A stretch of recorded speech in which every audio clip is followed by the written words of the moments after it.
Hi there and welcome to Question Period on this Sunday, January 8th. Today, an exclusive interview with Canada's former finance minister. I think it was pretty inevitable that 5 years for me was a great run, but it was time to move on. And he's spilling the tea on his relationship with Prime Minister Justin Trudeau, why it broke down, and why he left a job he says he loved. Hear from Bill Morneau in moments. And the debut of our Sunday strategy session with Corey Tonight, Kathleen Monk, and Scott Reed. They're standing by to react to what Morneau tells us. Then, the Prime Minister heads to Mexico this week for the North American Leaders Summit. A tete-a-tete with U.S. President Joe Biden is on the agenda. I think we have to be aware of what's happening down here. We'll ask Canada's ambassador to the U.S. what the Prime Minister wants out of that meeting just ahead. First, though, let me take a beat to introduce myself. I'm Vashi Kapelos, and I am honored to be sitting in this chair today and each Sunday going forward. I grew up watching and loving this show. I know I'm stepping into some big shoes. Great Canadian journalists like Pamela Wallin, Craig Oliver, Bob Fife, and of course, Evan Solomon, people I respect and admire. You have my word. I'll work as hard as I can to live up to the example they've set. So let's get started because we have a great program for you today. Up first, our exclusive interview with Bill Morneau. Canada's former finance minister has a new book coming out January 17th, and it's called Where to From Here? A Path to Canadian Prosperity.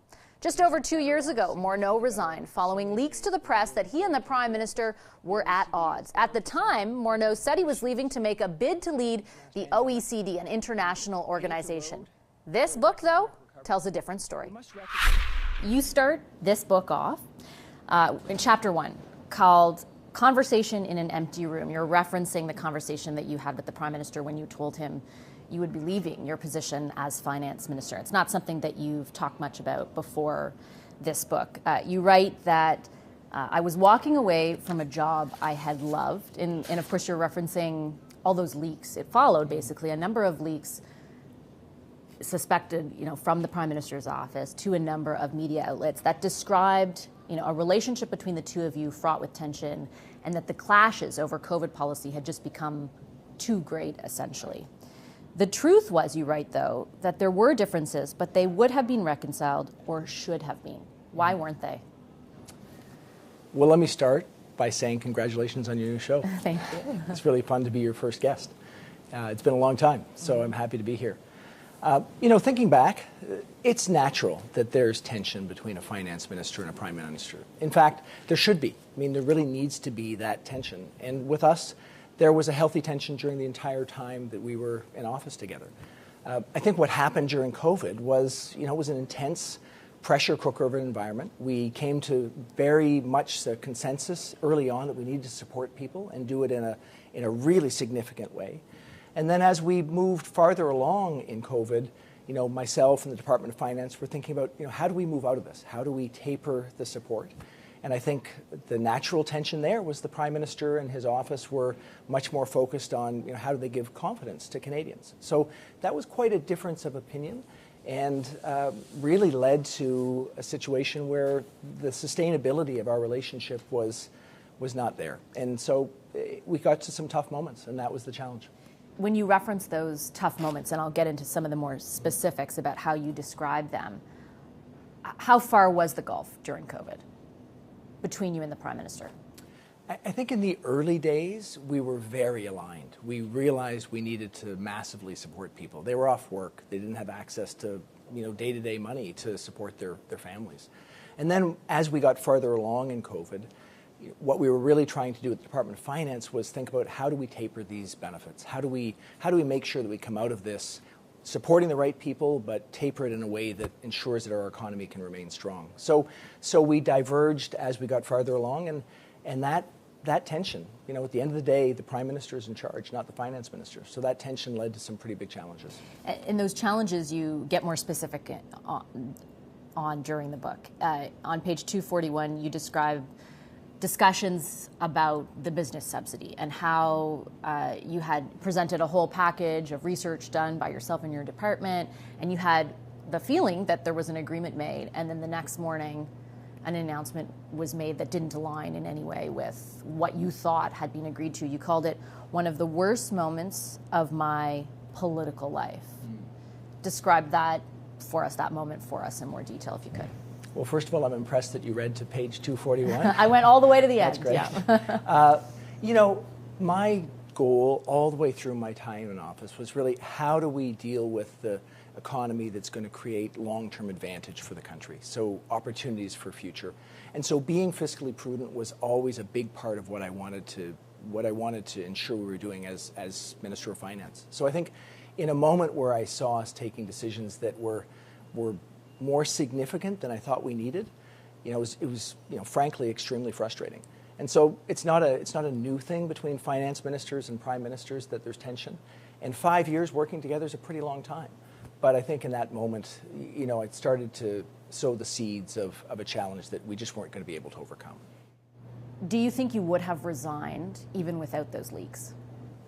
I think that what we saw was that it became unsustainable. So the differences of opinion, they led us to have conclusions around whether we could work together that were mutual.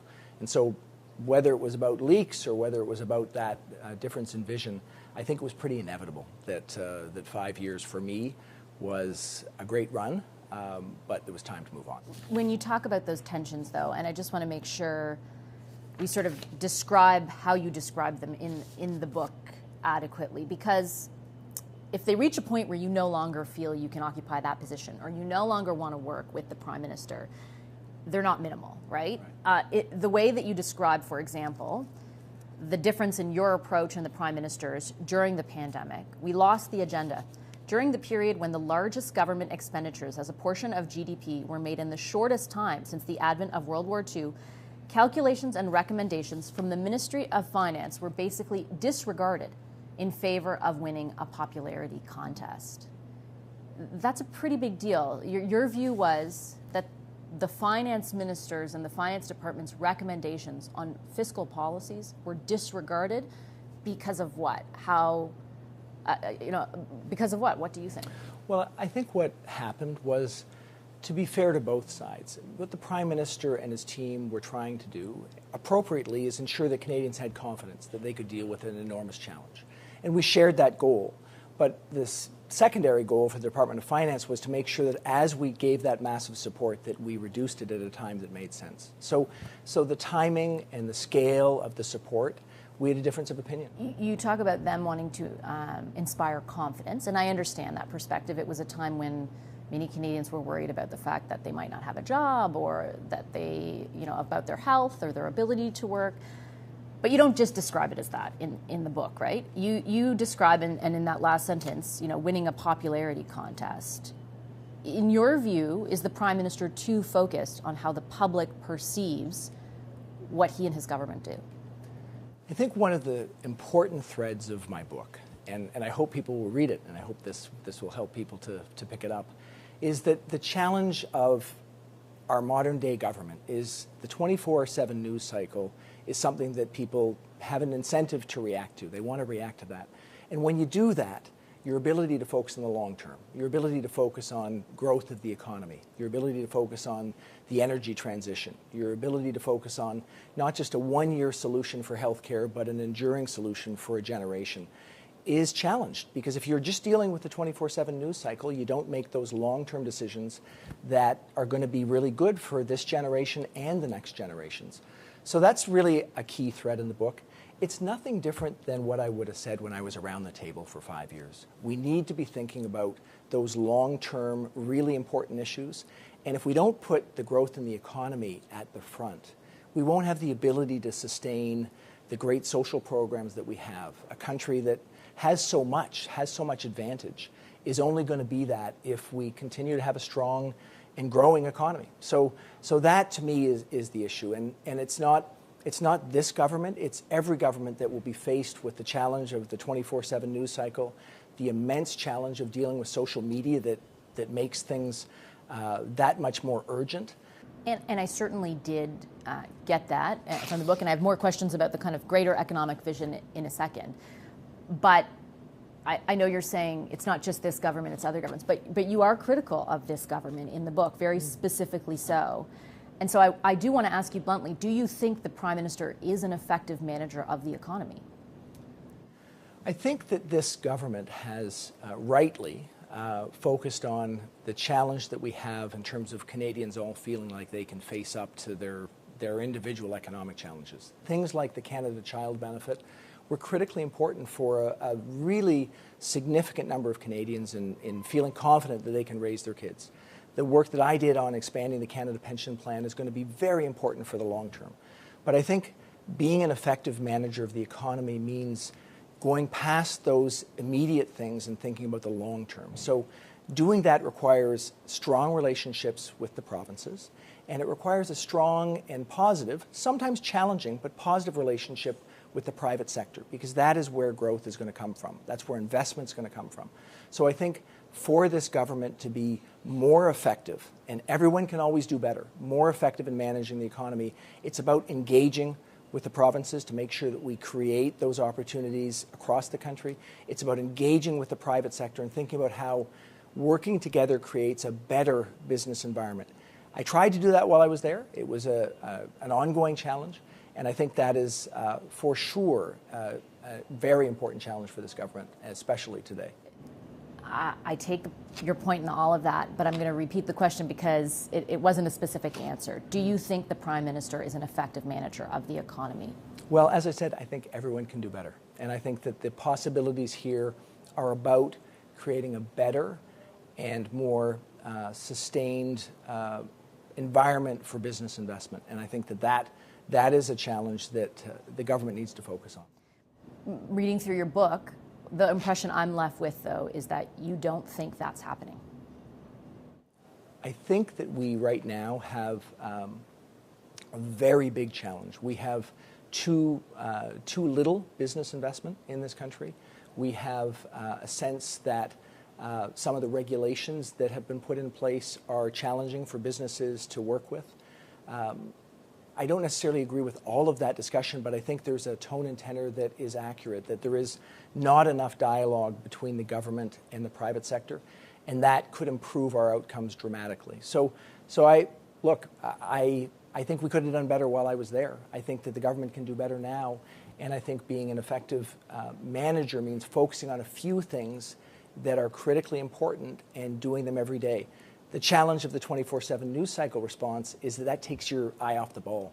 And so for me, growth in the economy, long-term solution to a healthcare crisis that it continues to repeat itself, not just a one-year solution, and thinking about that energy transition, they all need that perspective. What could you have done better? As you mentioned, there are things during your time and things after as you reflect on it. I think a lot of our viewers will be familiar with watching you for those 5 years and the degree to which you defended the government against a lot of the criticism you now levy in this book. You paint yourself as, for example, more fiscally prudent than your colleagues and in particular people in the Prime Minister's office and the Prime Minister himself. Why didn't we have that impression when you were finance minister, and what do you regret? So, does Bill Morneau have regrets? Listen to his answer to that question after a quick break.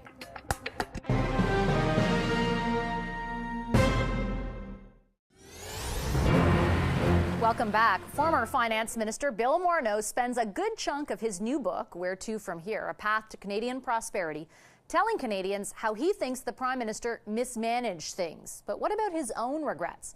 That's where we left things off before the break, and here's Morneau's answer in part 2 of our exclusive interview. Well, before I talk about what I regret, there's a lot of things that I think this government has done right. I think that I identified some of them. I think things like the Canada Child Benefit were really, really important. I think, dealing with NAFTA, that was a really important decision that the Prime Minister and his team had, which was to focus every day on that issue while we were going through it. So very positive. And I think I need to be really clear. The response to COVID, the initial response, I think was the right response. So I think there's lots that was done right. Now that said, I do think that the tone and tenor in dealing with the private sector can be improved. I think some of the programs that we wanted to put in place to encourage investment, we didn't follow through on as well as we could have. I have to ask you also from a personal perspective, where regret is concerned. The whole issue, the ethics issue. I know in so much of this book you're kind of delineating yourself from the Prime Minister, but for some Canadians, they shared a view that both you and the Prime Minister were kind of out of touch with regular Canadians. And part of that had to do with some of these accusations of ethics impropriety, and then ultimately where we is concerned, a finding by the Ethics Commissioner that you were in contravention of the Conflict of Interest Act, rather. And more specifically, not that it was a potential conflict of interest, not that you furthered your own interests, but that you had a friendship with the founders of WE, that ultimately, because you were involved in all of what happened to some degree or another, could have resulted in furthering their interests. I know that you talk a bit about it in the book, in that you say you should have recused yourself. Do you regret that you didn't? Are you sorry that you didn't? Because you don't say that. Well, first of all, it's important to have context. So, this was going on when we were working 24/7 in COVID, trying to figure out how we could support Canadians. And so one of the really important things we saw as a challenge was supporting students. So that was the decision that was going on. How do we support students? And for sure, I should have recused myself. I mean, in the decision around I'm clear. I was clear then. I'm clear in the book that decision when it came to cabinet, I should have stepped out of the room. The reality was that we were working fast on trying to do the right thing. I think we were trying to figure out a way to get money into students' hands. So am I sorry that I didn't walk out of the room? Of course. I wish I'd done differently then. But that said, I think that what's really important around broader ethics issues is, recognizing that when you're in public life, you have a responsibility, you have a position of real opportunity to have an impact, but it's also a position of privilege. So I think it is important to think about your actions carefully. Mistakes will be made. When you make a mistake, admit it. And that's what I would say is how I address this issue.